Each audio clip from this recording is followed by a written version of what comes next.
Se você não mira ribe pro me slide, bota mira nos logo. Nos logo, tá o logo que tá vai demonstrar que nos campanha nacional tá vai start.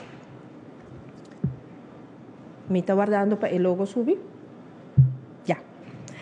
Essa é a campanha nacional. Que eu vou botar essa riba de quanto quilo va piqui que conosco que logra que saque. Na primeiro lugar, me quero recordar que na março 22 me a declarar ano aqui como ano de limpeza para Corsol. O motivo principal estava que a sociedade tem influência sobre a nossa saúde física, a nossa saúde mental, mas também a nossa saúde emocional. A sociedade tem influência também no nosso meio ambiente e nossa natureza.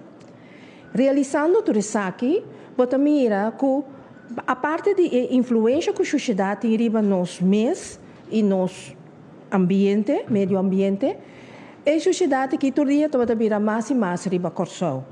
E mirando isso aí, nós chegamos a vir com plano para manejo de sushi e vamos ter Corsol mais limpo.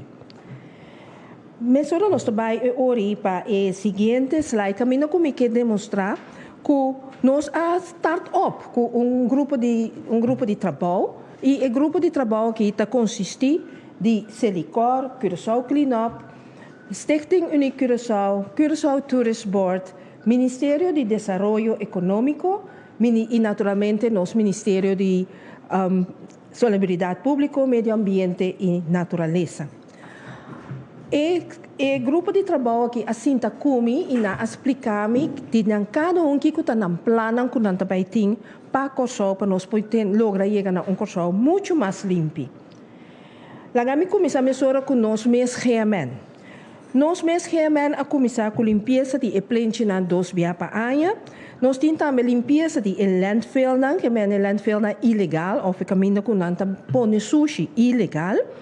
E também nós estamos conjuntamente com o KPC e Celicor. Também nós sabemos para botar máquina para reciclar na 10 pontos estratégicos de cooperação com o Buurtcentrum. Limpeza de rotonda. Atualmente já tem 13 rotondas que nós limpia acaba em Corsol e nos falta mais ou menos 10 rotondas mais para nós acabar limpia. E trabalhadora de AVB, a afdeling de nós de GMN, está bezig com a limpeza de praia, e não está pondo baki de sushi, mas não está metendo só não é responsável para fazer a baki de sushi não que limpe baixi, para 2 dias para cima. Se me seguir com Curaçao Clean, Curaçao CCU, mas também para também implementar programa de e-learning na escola secundária. Aqui no Ministério de GMN está financiando principalmente, caminho com o Ministério de GMN está financiando para 25 mil para ano em quadro de World Clean Up Day, que vai tomar lugar em dia 17 de setembro de 2022.